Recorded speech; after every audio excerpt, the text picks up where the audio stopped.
Hello नमस्कार दोस्तों, आज हम बात करने जा रहे हैं उपचुनाव के बारे में। जी हाँ, बिहार के उन सभी विधानसभा क्षेत्रों में जहां उपचुनाव होना है। आपने देखा कि लोकसभा चुनाव के बाद बिहार में एक उपचुनाव हो गया, वो रुपौली का था और रुपौली में किस प्रकार का रिजल्ट आया, सबको चौंका दिया। आरजेडी की ओर से बीमा भारती और जेडीयू की ओर से कलाधर मंडल, दोनों की हार हो गई और निर्दलीय प्रत्याशी शंकर सिंह ने अच्छी खासी वोट से जीत हासिल कर ली। और उसी लोकसभा क्षेत्र में लोकसभा चुनाव में भी पूर्णिया से पप्पू यादव ने निर्दलीय जीत हासिल की थी। तो ये दोनों गठबंधन के लिए सबक था। लेकिन अभी और 4 सीटों पर विधानसभा का उपचुनाव होना है और इन चारों सीटों पर दोनों तरफ से क्या तैयारियां हैं, कौन कौन उम्मीदवार हो सकते हैं और कौन सी सीटें कौन सी पार्टी लड़ सकती है, एनडीए गठबंधन की ओर से और इंडिया गठबंधन की ओर से, हम इन सभी चीज़ों को आज डिटेल से जानते हैं। तो चलिए शुरू करते हैं।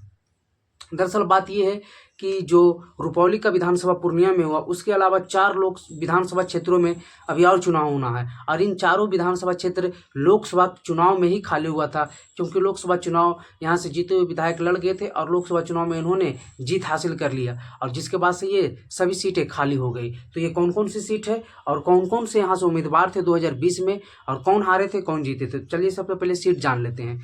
तो सबसे पहले सीट है रामगढ़, बक्सर जिला में पड़ता है, बक्सर लोकसभा में, जहां से सुधाकर सिंह विधायक थे। उन्होंने बक्सर से लोकसभा के चुनाव जीत हासिल कर ली और ये सीट खाली हो गया। दूसरा आरा के तरारी सीट, जहां से सुदामा प्रसाद सॉरी जीत हासिल किए, लेफ्ट पार्टी के थे और ये भी सीट खाली हो गई।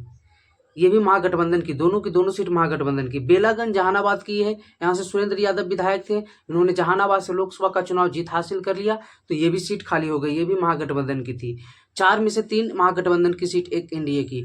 चौथी सीट इमामगंज गया की, जहाँ से जीतन राम मांझी विधायक थे और लेकिन लोकसभा सीट गया से उन्होंने जीत हासिल कर ली और केंद्रीय मंत्री भी बन गए, जिस चलते ये सीट इमामगंज भी खाली हो गई। तो यहाँ भी चुनाव होना और ये हम पार्टी की सीट थी, यानी एनडीए की। तो चलिए हम जानते हैं 2020 में सबसे पहले रामगढ़ से चुनाव, रामगढ़ की हम बात कर लेते हैं। बक्सर वाला ये बनारस से सटा हुआ नरेंद्र मोदी की लोकसभा से, तो यहाँ से सुधाकर सिंह ने जीत हासिल की। हालांकि साल 2020 में यहाँ से सुधाकर सिंह ने बहुत कम मार्जिन से जीत हासिल की थी, मात्र 185 वोट से जीते थे और हराए थे अंबिका सिंह बीएसपी के, यानी मायावती के पार्टी के उम्मीदवार को जो है सुधाकर सिंह ने यहाँ से हराया था। दूसरी आरा तरारी से जो है जो सुदामा प्रसाद जीते थे और यहाँ से बीजेपी लड़ी थी, बीजेपी तीसरे स्थान पर रही थी। सुनील पांडे निर्दलीय यहाँ से दूसरे स्थान पर रहे थे। जी हाँ, और बेलागंज से जहानाबाद से जो है सुरेंद्र यादव जीते थे और दूसरे नंबर पर अभय कुशवाहा जेडीयू के रहे थे, जो अभय कुशवाहा औरंगाबाद से अब सांसद बन गए आरजेडी से ही, यानी सुरेंद्र यादव के पार्टी से ही।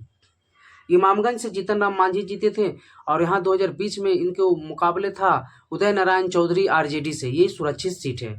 लेकिन अब इन विधानसभा सीटों पर एनडीए की ओर से कौन उम्मीदवार हो सकते हैं और महागठबंधन की ओर से कौन उम्मीदवार हो सकते हैं। तो रामगढ़ की बात करें तो रामगढ़ से चर्चाएं बहुत तेज है कि सुधाकर सिंह के भाई जो पहले जेडीयू में थे, और सुधाकर सिंह किनके बेटे हैं, जगदानंद सिंह आरजेडी के प्रदेश अध्यक्ष लालू यादव के करीबी हैं, जाति से राजपूत हैं। तो सुधाकर सिंह के छोटे बेटे अजीत सिंह की चर्चा है, इन्होंने हाल ही में जेडीयू से इस्तीफा देकर आरजेडी में शामिल हुए और इन्होंने लोकसभा चुनाव में काफी प्रचार प्रसार भी किया सुधाकर सिंह को लेकर। तो रामगढ़ से आरजेडी के उम्मीदवार हो सकते हैं अजीत सिंह। वही बीजेपी यहाँ अभी उम्मीदवारों की खोज में लगी हुई है, बीजेपी को यहाँ कोई ऐसा उम्मीदवार नहीं मिला है, पिछले बार भी तीसरे नंबर पर रहे थे बीजेपी के उम्मीदवार यहाँ से। दूसरी सीट है आरा तरारी से, तो यहाँ लेफ्ट लड़ेगा और लेफ्ट किसे लड़ाएगा ये कहना मुश्किल है, क्योंकि वो कोई भी साधारण से कार्यकर्ता को लड़ा सकता है।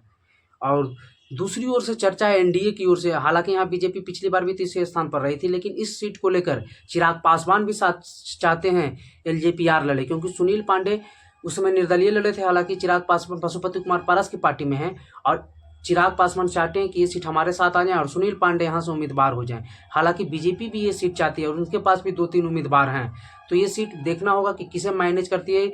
अगर चिराग पासवान को देती है तो सुनील पांडे उम्मीदवार जरूर होंगे, या फिर सुनील पांडे को भी बीजेपी एडेप्ट करके अपना उम्मीदवार बना देती है तरारी से, जो आरा लोकसभा क्षेत्र में आता है। ये देखने वाली बात होगी।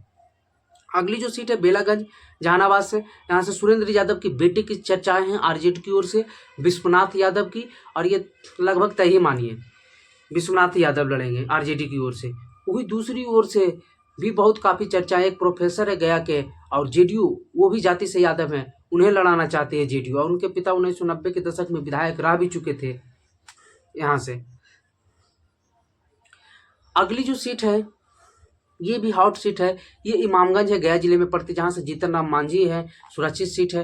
तो यहाँ चर्चाएं है कि जीतन राम मांझी के छोटे बेटे को चुनाव लड़ाएंगे जीतन राम मांझी अपने बेटे को ही एनडीए की ओर से। और वही यूपीए की ओर से बात करें यानी इंडिया गठबंधन की बात करें तो आरजेडी ये सीट अपने पास रखना चाहती है। 2020 के चुनाव में भी आरजेडी ये सीट लड़ी थी अपने पास।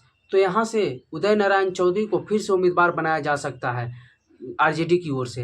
हालांकि आपको बता दें कि एक सीट पर इंडिया गठबंधन की ओर से लेफ्ट लड़ेगी, वो आरा की तरारी, और बाकी 3 सीटों पर आरजेडी की दावेदारी मजबूत हो रही है। वही एनडीए की बात करें तो 2 सीट पर बीजेपी, एक बक्सर के रामगढ़ से और एक आरा के तरारी से, एक सीट पर जेडीयू वो जहानाबाद के बेलागंज से, और एक सीट पर हम जीतन राम मांझी की पार्टी इमामगंज से, क्योंकि वो इमामगंज जीतन राम मांझी की परंपरागत सीट रही है।